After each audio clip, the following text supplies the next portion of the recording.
you, and the ending's really, and the way that you set up the chorus and the bridge and the verses will affect the way you can end it, obviously. Well, the thing is, like, the only reason I wanted the blindfold during the chorus scene was because it goes set me free, and I was thinking that the blindfolds represented sin a little bit and how sin can blind us to things.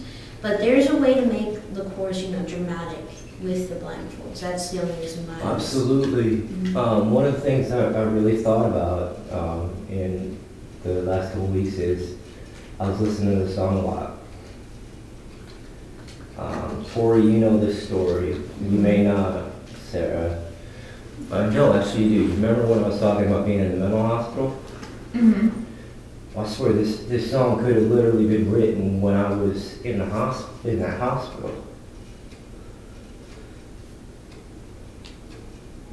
Okay, now I'm staying on the floor. So you brought notebooks? I brought one notebook Okay. for everybody just to jot down ideas. Like, Do you have a notebook and a pen? I have a notebook and I have a pen. Did you bring mags by any chance? No, but I brought Jake's address. What? Here you go. That's all we do. We just let the screensaver run. a Team Vogue card. Thank you. Because I already had, address stuff. And one thing, Tori, I was talking to one of you two about this today. Or no, I was talking to AP about this today. I know I talked to you two both about it separately. Mm-hmm. The ideas we're coming up with are great. Mm-hmm. But I really think that there's we need a little bit more of a visual cue, I think. Possibly for What do you mean by visual the dark cues? ones. Even if it's somebody playing like a hooded figure. Well, like I said before, I'm trying to stray away from that because, like, oftentimes we see that. Yeah. And, it's, in my opinion, it's cliche. And I think blindfolds in a way, like, can represent sin. I'm not trying to, force any ideas in everybody, but I'm just trying to lead away from being cliche. Because absolutely. Well, the thing that really hit me was how dark this song actually is. Well, the thing is, like, I was hoping I could do the video editing if someone else wants to do it. They can do it, but I'll film it, but I don't have to do the editing. I'm not good with video editing. I'm really good with I suck I at it guess I'll do myself. it then. I'd love to see what you can do. I saw what you could do on your YouTube. Oh, seriously, you looked at it? You know I did. Yay, thank you. It was special. The thing you can do with video editing, now that I have a new computer, is to make the scenes look darker, is I can actually darken the film using the video editing system. Not as much really. The idea that I'm kind of feeling from the song.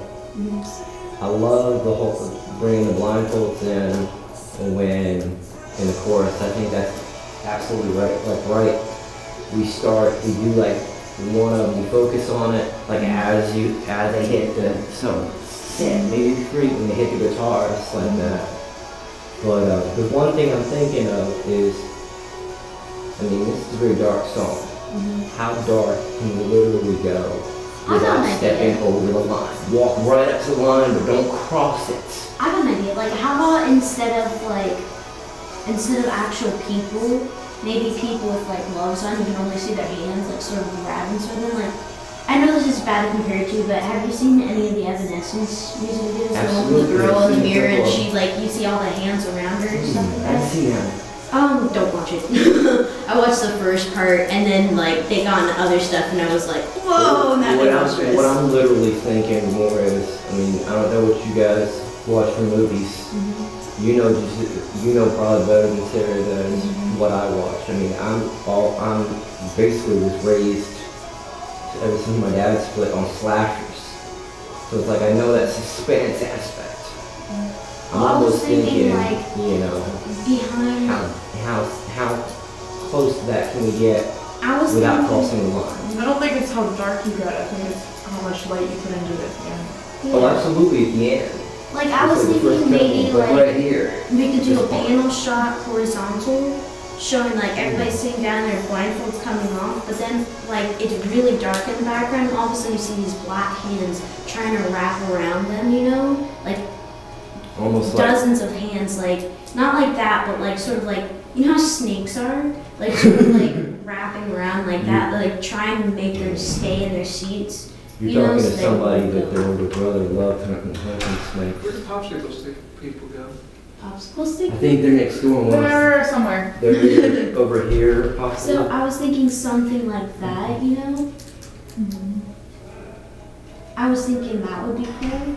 Oh yeah. I mean that's the whole thing. It seems is it starts out dark, but then by the time it gets to the dark one Well, I was screams thinking- and call his name. We start to make it lighter and lighter until it's just really happy at the end. Well, I was thinking like Absolutely, I love that idea, Sarah. set me free, like that part. Instead of it like suddenly becoming bright when I was first thinking, is actually more of a prayer for a cry of help. So that I think that part maybe even should be the darkest as the chorus, because it's cry for help. It's saying set me free from these chains that are holding me. It's a prayer. Yeah. It's a screaming out. I actually have the lyrics on here too. Oh, do you have the lyrics? Yeah, That would be really helpful right It's now. like the I'm listening to everything you guys are saying, but I'm trying to, listen to lyrics, dude. I'm processing stuff. Yeah. You guys have come up with some great ideas, honestly. I mean, I'm here only to encourage you guys and help you guys. See, like this part, it reminds me you were screaming for help with prayer. Oh, absolutely. Absolutely, what you're saying is absolutely true. Oh, you know what? It's kind of cool. Is it's almost like somebody's just standing in the middle of darkness, just crying out to God for help. Okay, let me switch over and pause this.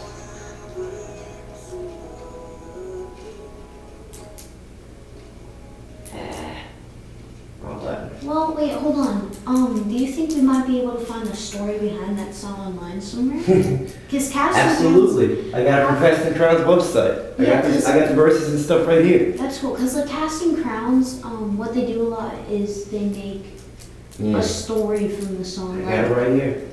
That's it, for here. example, Slow Fade by Casting Crowns. Have you ever heard that one? It's actually talking about Psalm 1. Standing in the way of sinners, sitting in the sea. Sitting in the sea of mockers. Walking. It talked about walking, standing, sitting. So he's saying it's a slow shutdown. In Psalm Slow 1. fade. Yeah. Like a slow Like fade they, of life. they like to put a lot of stories and stuff in their Do songs. both of you have Bibles? Yes. No. You don't have Do you have the lyrics though? Yes, it is. The Oh, you're first really one helpful. on here is, I don't get it much. The first one on here is Mark chapter 5, Mark 5. 1 through 13. In order to get a handle on this, let's read these verses. What it says is, this song follows the account in Matthew of the man full of demons until he met Jesus. Mark what? Well, it says in Mark. It says the story's in Matthew, but it's Mark 5, the first 13 verses. Do you know where in Matthew we can find that? What? The story of the man that was full of demons until he met Jesus. Got it. The man in That's the it. graveyard, or? I don't. That's all it says here. I got it. I would work Okay, with it it. says they went across the lake to the region of Gersenes. Don't know how to pronounce that.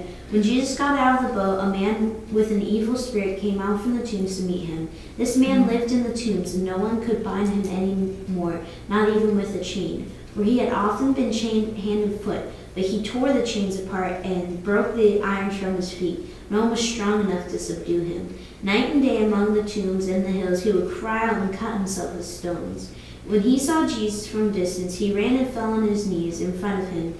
He shouted at the top of his voice, "What do you want with me, Jesus, Son of the Most High God? Swear to God that you won't torture me." For Jesus had said to him, "Come out of this man, you evil spirit." When Jesus asked him, "What is your name?" "My name is Legion," he replied, "for we are many." And he begged Jesus again and again not to send them out of the area. A large herd of pigs was feeding on the nearby hillside. The demons begged Jesus, "Send us among the pigs and allow us to go with them." He gave them permission, and the evil spirits came out and went into the pigs. The herd, about 2,000 in number, rushed down the steep bank into the lake and were drowned. Those tamed the pigs ran off and reported this in the town and countryside, and the people went out to see what had happened. When they came to Jesus, they